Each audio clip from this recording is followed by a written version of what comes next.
Ma ridux nagħmlu l-iżball li mmexxu skont dak li jinqala jew bi crisis management bħal m'għamel Gvern Nazzjonalista fl-Isptar Mater Dei.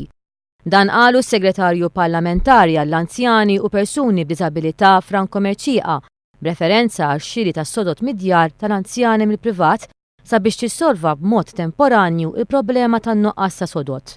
Bażikament il-sitwazzjoni li sibna kienet fejn il-Gvern preċedenti kien jiġi dar mal-ħajt kull xitwa u kien jara kif ħajkreja s-sodod. U li kien jagħmel kien jew jixxi s-sodod mingħand il-privat jew jara fejn hemm wards li huma mhux qed jiġu ntużati bħalma kien hemm ta' Mount Carmel u dawn ovvjament jiġi rifer biex idaħlu l-anzjani hemmhekk.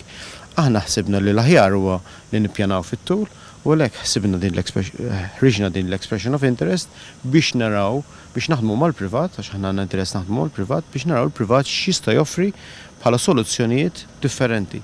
Franco Mercieca ħabbar li se jkun qed joħroġ sejħa ta' espressjoni ta' interess għal madwar 300 sodda għall-anzjani li se jiġu provduti mill-privat.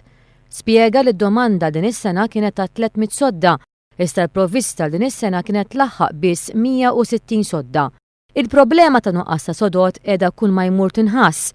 Bħalissa hemm madwar 90 pazjent anzjan li jirċievu kura fit-tul fl-Isptar Mater Dei u l-ispiża ta' kull sodda li ma nxtrat mingħand il-privat hija ta' madwar 200 euro kull persuna kuljum. Is-segretarju parlamentari Franco Mercieca kompla jgħid li fl-Isptar Karin Grek fejn hemm 120 pazjent l-ispiża ta' kull sodda li nxtrat mingħand il-privat hija ta' 140 euro kull persuna kuljum, waqt li fl-Isptar Monte Carmeli l-ispiża tlaħħaq il-100 euro kuljum.